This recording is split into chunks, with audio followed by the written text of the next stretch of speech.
सभिनी दोस्तन के भली का सिंध हेल्प जे चैनल ता एक ॾींहुं कांव झंग में हेॾां होॾां उॾामी रहियो हो, तमाम वधीक खुश हो, पंहिंजी ज़िंदगीअ खां तमाम घणो सेटिस्फाइड हो। तॾहिं हुनजी अचानक नज़र तलाउ जे किनारे ते हिकु हंस पखीअ ते पई। हंस खे ॾिसंदे ई उनजे दिलि में ख़्यालु आयो त हंस केतिरो न सफ़ेद बगो अछो ख़ूबसूरत पखी आहे। मां केॾो न कारो आहियां, मूं अॼु ताईं अहिड़ो ख़ूबसूरत पखी नाहे ॾिठो। शायदि उहो पखी दुनिया जो ख़ुशि तरीन पखी आहे। त पोइ कांव सिधो हंस वटि वियो, उहा ॻाल्हि शेयर कयईं जेका हू सोचे रहियो हो।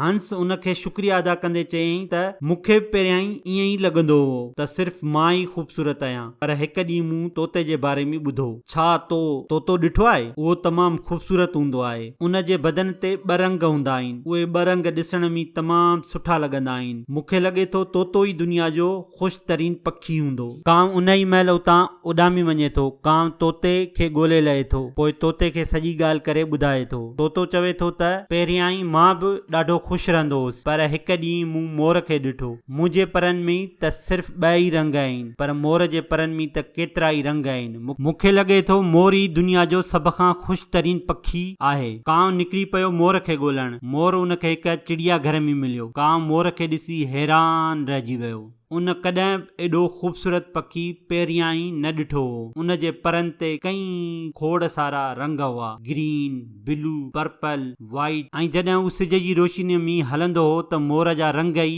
मट ॾिसण में अचनि था। ऐं केतिरा ई इंसान उनखे ॾिसण लाइ आया हुआ ऐं उहे उन जा फोटू कढी रहिया हुआ। जॾहिं सभु माण्हू उतां हलिया विया त कांव हुन वटि आयो ऐं चवण लॻो, मिस्टर मोर, तव्हां त तमामु ख़ूबसूरत आहियो।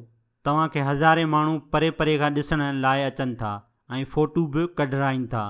उहा केॾी न अमेज़िंग ॻाल्हि आहे, पर जॾहिं मूंखे माण्हू ॾिसनि था तड़े करे भॼाइनि था। मोर चयो त हा, मां हमेशा उहो ई सोचींदो हुउसि त शायदि मां दुनिया जो ख़ुशि तरीन पखी आहियां, पर मुंहिंजी ख़ूबसूरतीअ जे करे मां हिन चिड़िया घर में फाथो पियो आहियां। मूं सॼो चिड़िया घर घुमी ॾिठो आहे, उन खां पोइ मूं उहो ॻोल्हे लधो आहे त सिर्फ़ तूं, जी सिर्फ़ तूं मिस्टर कांव, उहो पखी आहीं जंहिंखे केरु क़ैद नाहे कंदो, न ई केरु पिंजरे में रखंदो आहे। काफ़ी ॾींहंनि खां मां उहो सोचे रहियो हुउसि त काश मां कांव हुजां। जेकॾहिं मां कांव हुजां त मर्ज़ीअ सां दुनिया में आज़ादीअ सां किथे उॾामी सघां, जिते मुंहिंजी दिलि करे हां। मोर जी उहा ॻाल्हि ॿुधण खां पोइ कांव खे उहो रियलाइज़ महसूस थियो त उन जी ज़िंदगी केॾी न बहितरीन आहे। उनखे पंहिंजी ज़िंदगीअ जी कंहिं बि शइ जो क़दुरु न आहे। जी दोस्तो, हालांकि हीअ सिर्फ़ पखियुनि जी कहाणी आहे, पर असां इंसान बि बिल्कुलु ईअं ई सोचूं था। असांखे सोशल मीडिया ते ॿियनि माण्हुनि जी ज़िंदगी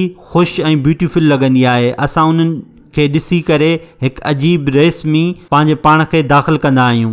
उन्हनि सां हर शइ में पंहिंजो पाण खे कंपेयर, मुक़ाबिलो भेट करणु लॻंदा आहियूं। असां सोचणु लॻंदा आहियूं, काश मां बि एतिरो ख़ूबसूरत हुजां, असांजी बि अहिड़ी ज़िंदगी हुजे हां, पोइ असां केतिरा ख़ुशि हुजूं हां। पर जेको कुझु असां वटि हूंदो आहे, असां उन्हनि शयुनि जो क़दुरु ई न कंदा आहियूं। अहिड़ियूं ई शयूं असांखे ॾुखियूं लॻंदियूं आहिनि। असां कॾहिं पंहिंजे पाण खां, पंहिंजी फैमिली ऐं पंहिंजे चौधारी माहौल मां ख़ुशि थी न रहंदा आहियूं। दोस्तो ॾिसो, दुनिया में हमेशा को न को तव्हां खां वधीक ख़ुशि, तव्हां खां वधीक ख़ूबसूरत, तव्हां खां वधीक अमीर, तव्हां खां वधीक कामयाबु हूंदो। कंपेरिजन, मुक़ाबिलो, भेट जी हिन रांदि खे दुनिया जो को बि इंसान न खटे सघियो आहे। दुनिया जा तमामु घणा ख़ुशि माण्हू उहे न हूंदा आहिनि जिन वटि सभु कुझु हुजे। दुनिया जा सभ खां वधीक ख़ुशि उहे इंसान हूंदा आहिनि जिन वटि जेको कुझु बि हूंदो आहे उन ते शुक्रगुज़ार हूंदा आहिनि। अॼु जो पैगाम आहे, अल्लाह जा शुक्रगुज़ार रहो, ख़ुशि रहो, जिते बि रहो, तव्हां ई बहितरीन आहियो।